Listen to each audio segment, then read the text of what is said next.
तै लेख लिखाया लिखदात जोत वडियाई मिल माया सुरत गवाही मूर्ख मन काहे कर सै माना उठ चलना खसमै पाना। फिर उस देश के लोग अनेक भांति के पकवान रोटी आदि लेकर आने लगे और फरीद जी को देने लगे। जब वह रोटी वगैरह देते थे तब फरीद जी कहते थे, भाई मैंने भोजन खा लिया है और कुछ बांध भी लिया है। तब लोगों ने कहा, हे खुदा के बंदे, मालूम होता है कि तू किसी झूठे देश का वासी है और झूठ बोल रहा है। तेरे पेट पर तो लकड़ी की रोटी है। यह रहस्य खुलने पर फरीद जी अचंभित हो गए और सोचने लगे कि इस देश के राजा ने एक बार झूठ बोला तो उसकी यह दुर्गति हुई और मैंने तो अनेक बार झूठ बोला है, मेरी क्या गति होगी। यह विचार कर फरीद जी उदास हो गए। भक्तजनों, बाबा फरीद जी अपने कंठ में, अपने गले में हर समय लकड़ी की एक रोटी लटका कर रखते थे। उन्हें जब भूख लगती थी तो उस लकड़ी की रोटी को चबाने की कोशिश करते थे। पापा फरीद जी ने वाणी में लिखा है, फरीदा रोटी मेरी काठ की, लावण मेरी भूख। कि मेरी जो रोटी है वो लकड़ी की है और लावण कहते हैं सब्जी को। जो सब्जी है वो भूख है। मैं अपनी उस लकड़ी की रोटी को भूख की सब्जी के साथ खा लेता हूँ, मैं तृप्त हो जाता हूँ। फरीदा रोटी मेरी काठ की, लावण मेरी भुख, जिन्ना खादियां चौपड़ियां कहीं सहन के दुख। और जिन्होंने 36 तरह के पकवान भोजन खाने की आदत बना रखी है, उन्हें जीवन में सिर्फ दुख और तकलीफ ही मिलेगी। बाबा फरीद जी उदास हो गए जब उन्हें एहसास हुआ कि उन्होंने झूठ बोला है। तब गुरुजी ने कहा, हे फरीद जी, उदास क्यों होते हो? आप में खुदा सत्य है, खुदा आप में निवास करता है। आप इस प्रकार मायूस ना हो, उदास ना हो। तब शेख जी ने विदा मांगी। गुरुजी कहने लगे, एक प्रण करो। तब शेख फरीद जी ने कहा, महाराज भला हो। तब विदाई के समय गुरुजी के कंठ में भुजा डालकर फरीद जी प्रेम से मिले। फिर गुरुजी ने शब्द कहा, आवो भैणे गल मिलें, अंक सही लड़ियां, मिलके करें कहानियां, समर्थ कंत किया, साचे साहिब सब अवगुण सब असाह, करता सबको तेरा जोर, एक शब्द विचारिए जातू ता क्या होर। यह सुनकर शेख फरीद जी वहां से रवाना हुए तथा गुरुजी ने उस देश में अपने विचारों का धार्मिक प्रचार करके अनेकों भूले भटकों को सीधे मार्ग पर चलाया। तब तमाम नर नारी गुरुजी की शरण प्राप्त करके अपना कल्याण करने में सफल हुए और इसी प्रकार गुरुजी अपने दो प्यारे सेवकों भाई पाला जी और भाई मर्दाना के साथ लोगों को सत्य नाम का, प्रभु नाम का संदेश देते हुए आगे की ओर रवाना हुए। बोलो जी भाई जी, वाहे गुरु वाहे गुरु वाहे गुरु।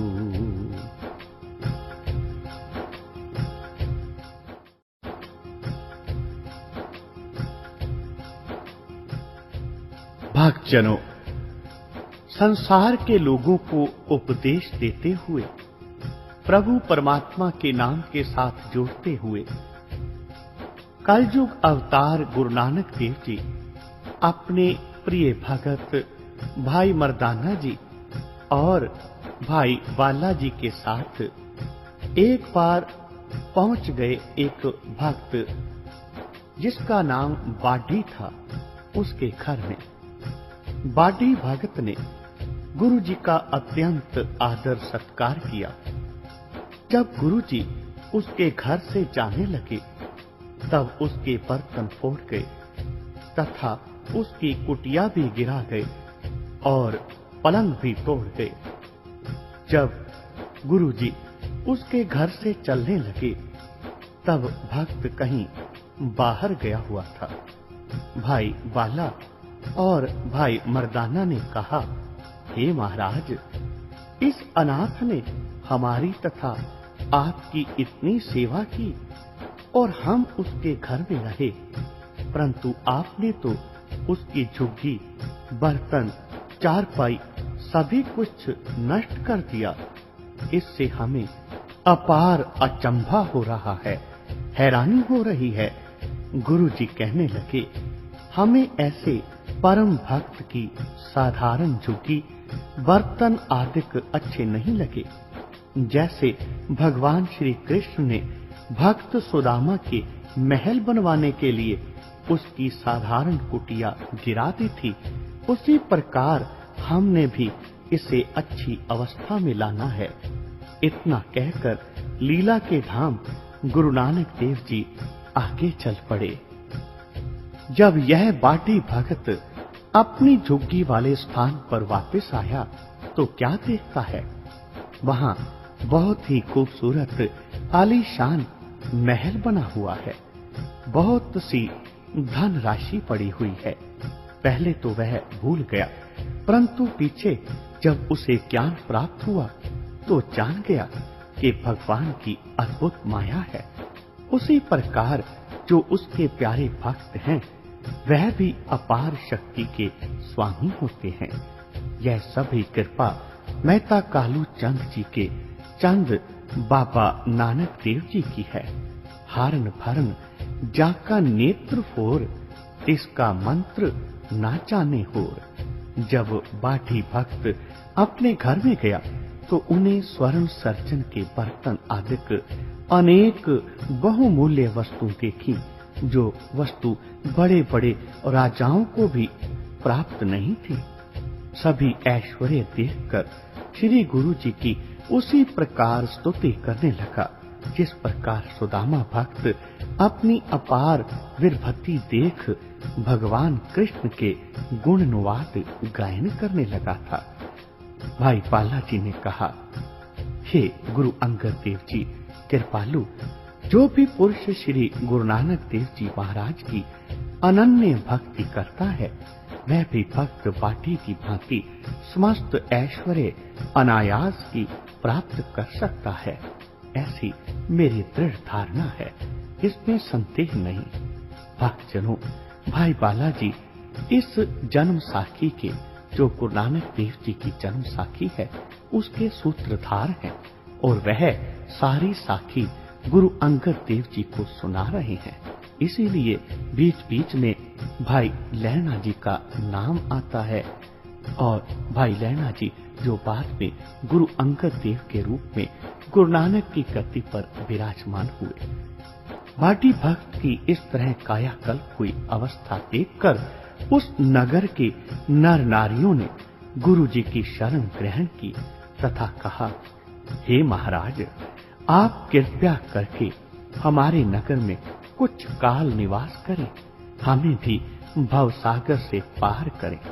उनकी प्रेम श्रद्धा देख कुछ दिन गुरु जी उनके नगर में रहे तथा उपदेश दिया कि आप धर्मशाला बनवाएं, बांट कर खाएं तथा काम के क्रोधाधिक जो वासनाएं हैं उनको त्यागें, साधु संत की सेवा करें और अनेक प्रकार के उपदेश दिए। उनको अपना सिख बनाकर उनका कल्याण किया। गुरु जी के उपदेशानुसार प्रतिदिन कीर्तन होने लगा। एक 7 वर्ष का लड़का प्रतिदिन कीर्तन सुनने आता था। जब कीर्तन समाप्त होता तब वह लड़का अपने घर को आता। एक दिन गुरु जी ने कहा, हे मित्रों, कल जब यह लड़का यहाँ आए तो इसे पकड़कर हमारे सामने करना। जब अगले दिन वही लड़का आया तो उसको पकड़कर गुरु जी के समक्ष लाया गया। गुरु जी ने कहा, हे बालक, अभी तो तुम्हारी खेलने तथा खान पान की आयु है, तू प्रातः काल नींद को त्याग कर यहाँ किस लिए आता है? उसने कहा, हे महाराज, मुझे इस संग में तथा आपके दर्शनों से साक्षात ईश्वर का दर्शन होता है। मुझे खेल कूद से तथा निद्रा से कहीं ज्यादा आनंद की प्राप्ति होती है। एक दिन मेरी माता ने मुझे कहा, हे पुत्र, तुम अग्नि उत्पन्न करो और मैं आटा आदि तैयार करती हूँ। हे महाराज, मैंने चूल्हे में लकड़ी जलाई। पहले तो छोटी लकड़ी जली और पीछे बड़ी लकड़ी जलने लगी। हे गुरुदेव, तब मेरे मन में यह विचार उत्पन्न हुआ कि शायद मैं इन लकड़ियों की भांति छोटी उम्र में ही काल के मुख में चला जाऊं तथा मुझे बुजुर्ग होने का समय ही ना मिले। इसलिए मैं अल्प आयु में ही सत्संग में लगना अच्छा जानता हूँ। उस छोटे से बालक की बात सुनकर सभी सुनने वाले हैरान हो गए तथा गुरुजी महाराज ने एक अत्यंत पवित्र शब्द उच्चारण किया। कड़ी मोहत का पहुना, काज सवारण हार, माया काम व्याप्या, समझे नहीं गवार, उठ चलिया पछताया, परया बस जनतार, अंधे तू बैठा कंदी पाहे, जे हो भी पूरब लिखिया, ता गुर का वचन कमाहे। जब लड़के ने शब्द सुना तो श्री गुरु जी के पवित्र चरणों पर नमस्कार किया। तब गुरु जी ने समस्त संगत तथा उस लड़के पर अपनी अपार कृपा दृष्टि डाली। गुरु जी ने तब फरमाया, हे प्यारी संगत, तुम सभी उस अकाल पुरुष की अनन्य भक्ति में लग जाओ, उसे सर्व व्यापक जानो तथा यह शरीर नाशवान मानो। ईश्वर की आज्ञा से इस जीव को यमदूत पकड़ कर ले जाते हैं। इस प्रकार उपदेश करके गुरु जी आगे की ओर रवाना हुए। बोलो जी पाए जी वाहेगुरु, वाहेगुरु, वाहेगुरु।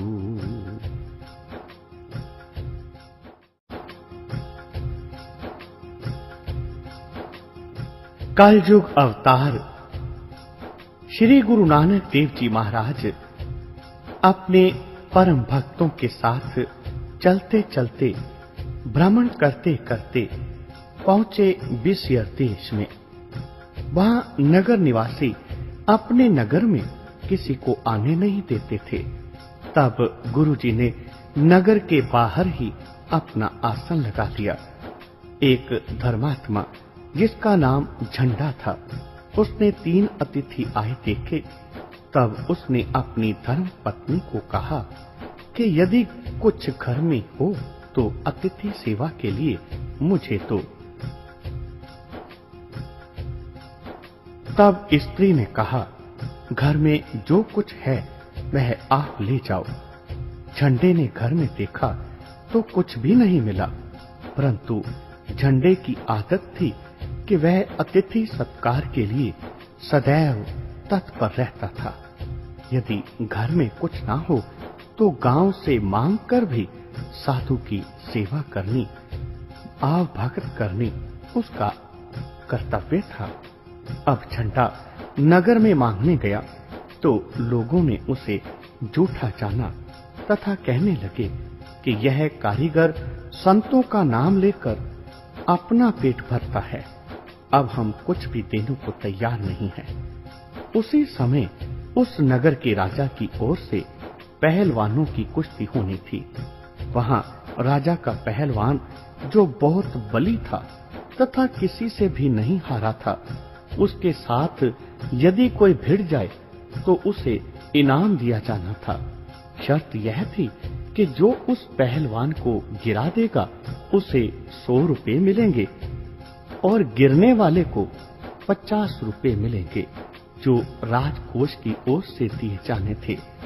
झंडे ने उस समय को गनीमत जाना तथा मन में विचार किया कि मैं यदि गिर गया तो 50 रुपए मिलेंगे और उससे तीनों भक्तों को भोजन आदि दे सकूंगा। बस यह विचार करके राजा के पहलवान से झंडे ने हाथ मिलाया और कुश्ती के लिए तैयार हो गया। पहलवान कहने लगा, सुनो भाई, तुम तो मुझे पहलवान नजर नहीं आते, फिर लड़ोगे कैसे? झंडे ने असली बात सारी उसे बता दी कि मैं संतों की सेवा करनी चाहता हूँ तथा जो कुछ भी मुझे प्राप्त होगा उससे साधुओं की सेवा करूंगा। उसने जब यह सुना, यह जाना कि यह तो परमेश्वर का कोई भक्त है। यह सुनकर पहलवान का मन पिघल गया, द्रवित हो गया। अब उस पहलवान ने लंगोट कसकर कहा, हे भाई झंडा, आओ मेरे साथ कुश्ती करो। तब झंडा भी तैयार हो गया। जब दोनों कुश्ती करने लगे तब पहलवान उस झंडे से गिर गया और राजा ने इनाम झंडे को दे दिया। तमाम नगर में यह चर्चा होने लगी कि झंडे ने नामी पहलवान को पटक दिया। तब झंडे ने उन रुपयों से गुरु महाराज की और उनके दोनों सेवकों की दिल खोलकर सेवा की। तब गुरुजी ने अंतर्यामी होते हुए सभी कार्य भली प्रकार जानकर पहलवान को भव सागर से पार कर दिया। झंडा सतगुरु नाम के प्यार में, प्रभु नाम के प्यार में, उसकी खुमारी में उदास हो गया। उदासी होकर वह अपने इस जीवन में इधर उधर फिरने लगा, घूमने लगा। फिर गुरुजी ने झंडे के सभी पाप दूर करके उसे मुक्ति का फल दिया। पहलवान का नाम मस्कीन था। तब गुरुजी ने अपने मुख से श्लोक उच्चारण किया, सुखी बसै मस्कीनियां, आप निवार तले, बड़े बड़े अहंकारियां, नानक गर्भ गले। अर्थात जो लोग समर्था होते हुए, शक्ति होते हुए निम्र होके रहते हैं, जीते हैं, वही इस संसार में, इस जीवन में सफल होते हैं। और जो अहंकार करते हैं वो बहुत ही बड़ा दुख इस संसार में अपने इस जीवन में प्राप्त करते हैं और इस जीवन के बाद भी उन्हें अनेक जन्मों में कई प्रकार के दुख भोगने पड़ते हैं। इस प्रकार की बात सुनकर झंडे ने गुरु जी के चरण कमलों पर नमस्कार किया। श्री गुरु नानक देव जी झंडे को आशीर्वाद देकर एक दूसरे देश में पहुंचे। वहां सैतु नाम का एक सेवक गुरु जी की सेवा करने लगा। गुरु जी रोज पिछली रात्रि के समय नदी पार स्नान करने जाते तथा एकांत में बैठकर निरंकार परमात्मा की भक्ति में लीन हो जाते। आप तो ज्योति मिलाते थे, परंतु सैदू ने यह जाना कि गुरु जी ख्वाजा खिजर की भक्ति करके यह महानता प्राप्त करते हैं। अर्थात गुरु जी खिजर की उपासना करते हैं। यदि मैं भी दरिया के किनारे ख्वाजा खिजर की भक्ति करूं तो गुरु नानक जैसी मुझ में भी शक्ति उत्पन्न हो सकती है। यह सोचकर उसने भी नदी किनारे आना शुरू कर दिया। एक दिन सैतो जा रहा था कि इसे एक पुरुष मिला। उस नवागत के हाथ में एक मछली थी।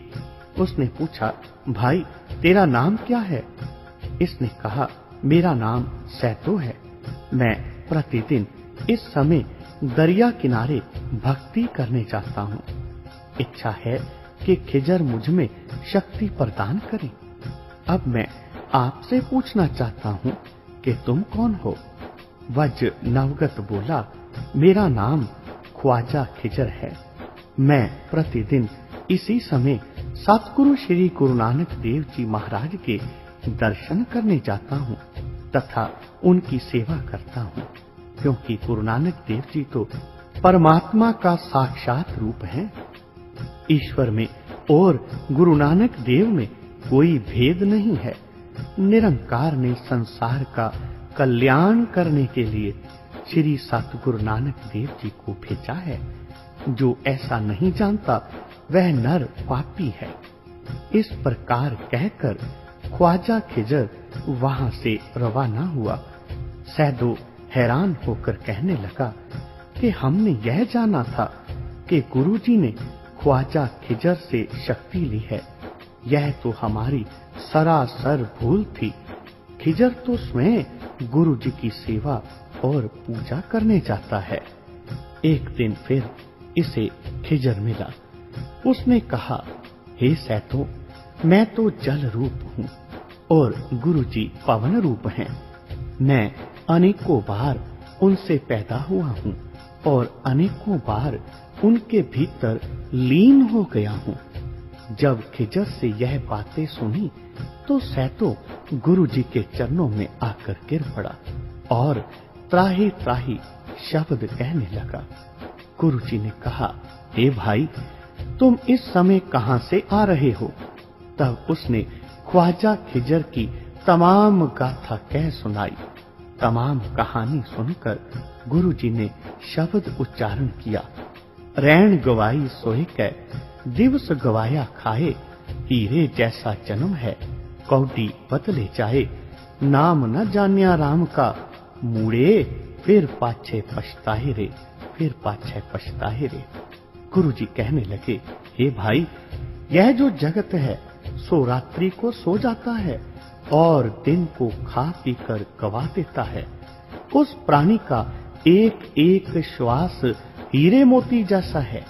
वह विषयों में नाश होता है तथा उस परमात्मा का नाम स्मरण नहीं करते और अंत समय इनको पश्चाताप होता है तथा अनित्य धन को धरती में गाड़ देते हैं। उसके लिए अनेकों पाप करते हैं।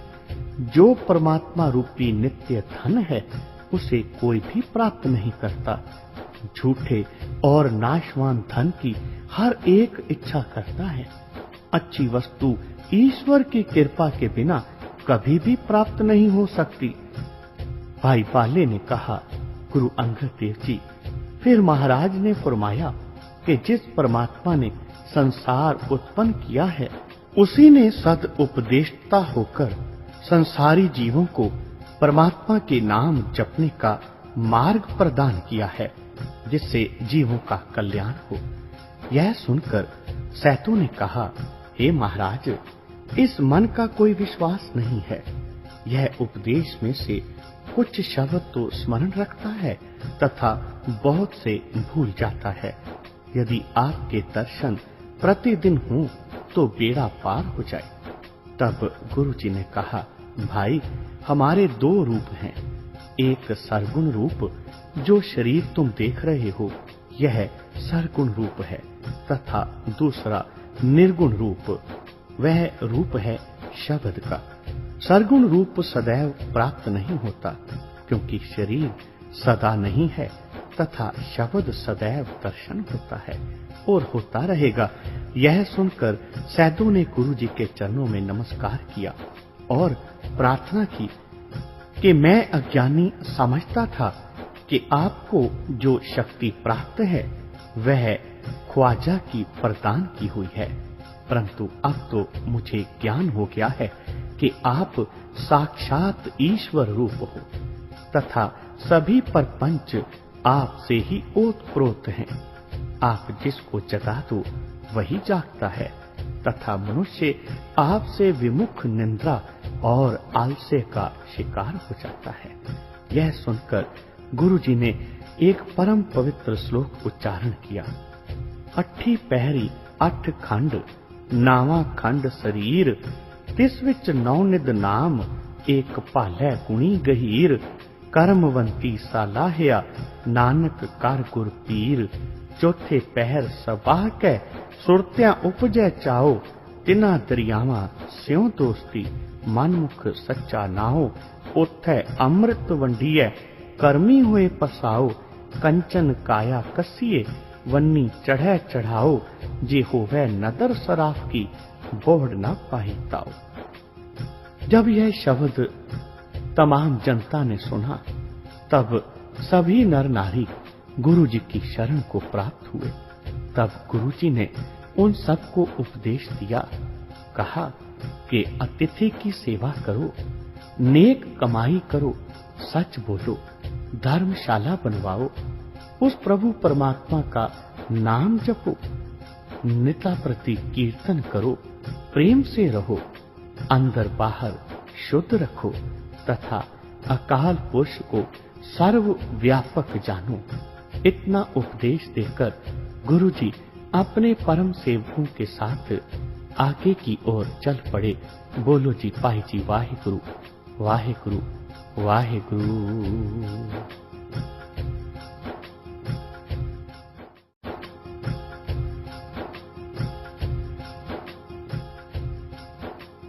भक्तजनों, कलयुग अवतार गुरु नानक देव जी अनेकों देशों का भ्रमण करके तथा अनेकों जीवों का कल्याण करके पंजाब की ओर लौटे।